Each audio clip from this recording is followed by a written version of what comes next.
huwag kang tumutok lalo, ganito lang. Okay guys, what's up guys, ngayon tayo ay magpapaklik ng 1,000 parang ganito. Parang ganito guys. Diba? Diba? Nakita nyo?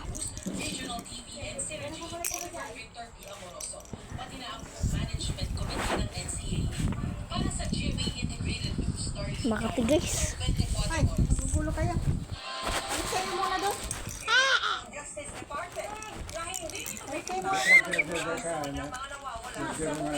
Guys, doon muna tayo. Doon tayo.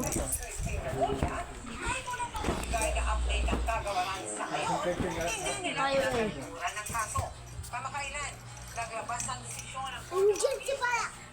Wala.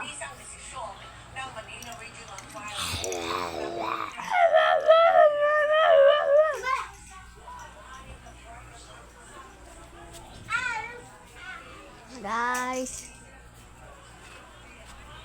tayo ngayon ginagawa mo siya.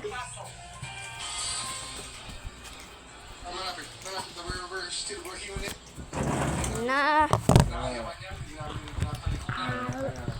100 na yan. Hindi 1,000 daw. Pero ang pinakamabilis. Ang pinakamabilis. Nangkain ako ba? Please. Nangkain ako ba? Please. Hindi pa ako nagkata. Hindi ito maaari. Hindi ito maaari.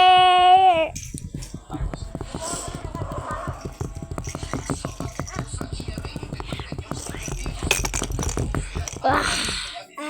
Yes. But last year, medyo Oh no. May kalahati nga. minsan diba tayo? Oh no. May kalahati. Yes. Let's go. At mga bagay na matagal na niyang gusto gawin. Ika nga ni Alden, I owe it to myself. Times kasi na when you're clouded with a lot of negative thoughts and you're alam mo meron ka mga kasama, alam mo meron ka mga taong nagmamahal sa'yo, pero hindi mo maproseso ng tama yung emosyon mo, hindi mo maproseso ng tama yung pag-iisip mo. It's very hard to be present. Kahit nandito ka, wala ka dito. Nang matanong tungkol sa love life, ang sabi ng Asia's multimedia star, he doesn't want to be defined sa ganitong usapin. Mas matitindi pa raw ang gusto niyang gawin para sa sarili at sa mga matutulungan pa niya. Bye bye guys.